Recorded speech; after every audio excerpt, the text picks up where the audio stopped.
Dans le prestigieux domaine Carli, Stefano, un homme d'affaires prospère avec 70 ans d'expérience derrière lui, se promenait dans son élégant bureau.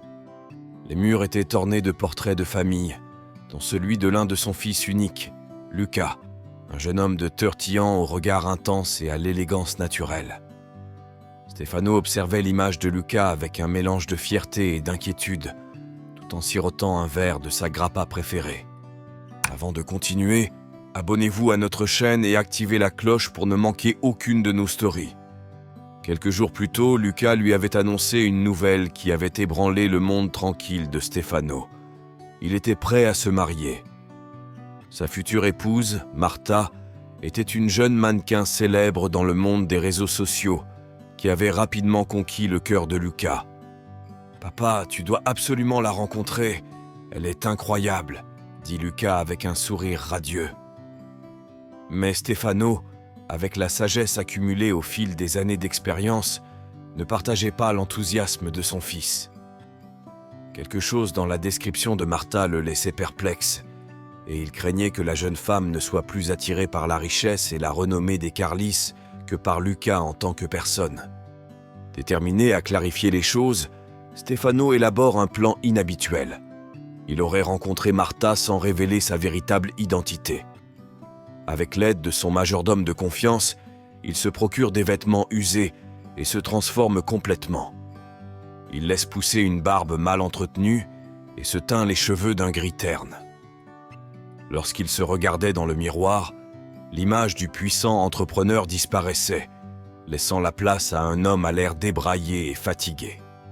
Le lendemain matin, Stefano s'est rendu dans un café exclusif que Marta fréquentait habituellement pour ses séances photos, déterminé à la mettre à l'épreuve. Il entra dans le restaurant au moment où Marta était assise à une table, exhibant une robe de haute couture. Il s'approcha du maître d'hôtel et d'une voix rauque, lui demanda s'il y avait du travail disponible. Marta, entendant la demande, se tourna avec une expression de surprise. « Qu'est-ce que tu veux ici ?» demanda-t-il d'un ton inquisiteur. Stefano, jouant son rôle, a timidement répondu « Mademoiselle, j'ai besoin de subvenir aux besoins de ma famille et je suis prêt à tout. » Pendant un instant, une expression d'empathie est apparue sur le visage de Marta, mais peu de temps après, elle s'est transformée en un sourire froid. « Je ne pense pas qu'un endroit comme celui-ci embauche des gens comme vous, » a déclaré Marta avec un air de supériorité.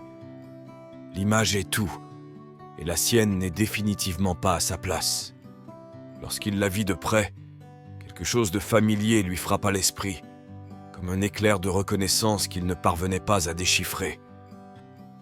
Les paroles acerbes de Marta ont blessé Stefano, même s'il savait qu'elle ne faisait qu'agir.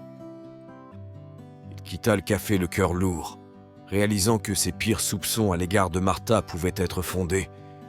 Il voulait une femme plus humble à côté de Luca. De retour à la maison, Stefano ne pouvait s'empêcher de penser au visage de cette fille. Son visage, ses traits. Il y avait quelque chose qui le troublait profondément, mais il ne comprenait pas quoi. Alors qu'il cherchait une explication, un lointain souvenir lui vint à l'esprit. Soudain, tout est devenu clair. Marta ressemblait incroyablement à Lucia, la femme de ménage qui avait travaillé pour lui pendant de nombreuses années, avant même la naissance de Luca. Lucia n'était pas seulement une employée, elle avait été une présence constante et rassurante dans sa vie. Une vague de doutes dévastateurs s'abattit sur Stefano. Cela ne pouvait pas être vrai. Le lendemain, Marta fut invitée à la villa. À son arrivée, elle fut fascinée par la majesté et le luxe dans lesquels vivait Luca. Son désir d'ambition s'est encore accru lorsqu'il a vu de ses propres yeux la richesse qui entourait cette famille. Elle fut accueillie par le majordome et accompagnée jusqu'à la pièce principale, où Luca l'attendait avec impatience. Peu de temps après, Stefano les rejoignit. Pendant qu'il se présentait, Marta, avec une expression pensive, a déclaré « Il me semble l'avoir déjà vu quelque part. » Stefano, cachant son trouble intérieur, a répondu avec un sourire « Probablement oui. Je suis aussi apparu sur plusieurs couvertures. Je pourrais voler ton travail, a-t-il plaisanté. Mais je suis toujours resté très humble. Martha ressentit une subtile pique, comme si elle voulait faire allusion à quelque chose de personnel. Au cours de la conversation, Stefano a essayé d'en savoir plus sur la famille de Martha, les églises de son enfance et de sa famille. Martha a mentionné sa mère Lucia et son jeune frère, mais lorsqu'elle a parlé de son père, le ton de sa voix a changé. « Je n'ai jamais connu mon père », a-t-il déclaré. « Il a abandonné ma mère alors qu'elle était enceinte. Ensuite, ma mère a rencontré un autre homme qui m'a élevé, mais je n'ai pas eu de relation avec lui depuis des années.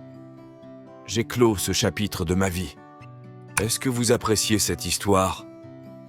Avant de voir comment cela se termine, abonnez-vous à notre chaîne et activez les notifications. » Stefano écoutait attentivement et, dans son esprit, les pièces du puzzle commençaient à s'emboîter. Cette ressemblance, ce nom, Lucia. Le lendemain, déterminé à obtenir des réponses, il se lance sur les traces de Lucia. Après quelques recherches, il réussit à trouver son adresse. Il s'est présenté à sa porte, et quand Lucia l'a ouverte et l'a vue, elle a failli s'évanouir. Après des années, ils se retrouvèrent face à face, et les souvenirs d'un passé qu'ils avaient tous deux tenté d'oublier douloureusement refont surface. Ils discutèrent longuement et Stefano lui parla de Martha, de Luca, et du terrible doute qui le tourmentait. Lucia, avec une expression triste et résignée, confirma finalement ses craintes. « Oui, Martha est ta fille. » Stefano sentit le monde s'effondrer autour de lui. Cette révélation l'a profondément choqué. Il est rentré chez lui dans un état d'incrédulité et de confusion. Martha était sa fille, et Luca et Martha étaient demi-frères et sœurs. Des pensées tourbillonnantes envahissaient son esprit, et l'angoisse de devoir tout dire à Luca le consumait. Incapable de gérer la situation immédiatement, Stefano est monté dans la voiture et a conduit pendant des heures, sans destination précise, essayant de trouver un peu de clarté. Lorsqu'il revint à la villa, prêt à révéler la vérité, il trouva Martha et Luca déjà assis ensemble, dans un silence plein de tension.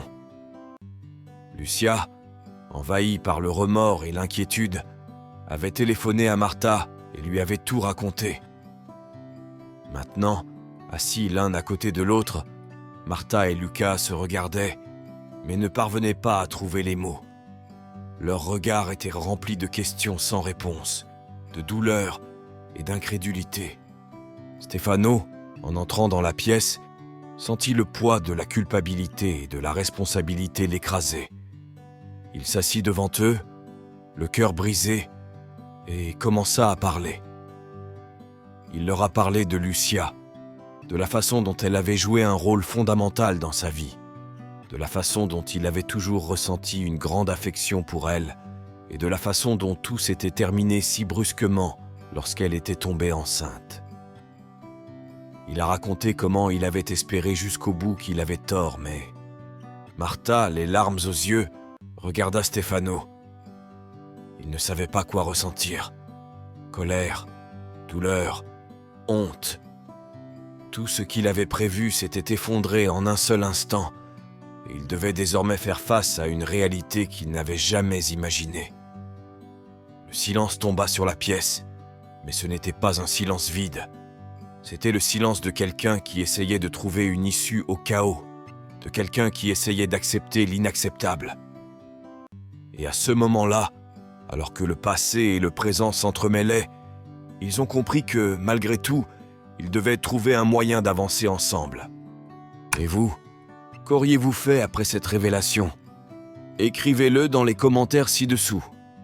Merci d'avoir regardé la vidéo jusqu'à la fin, à la prochaine fois.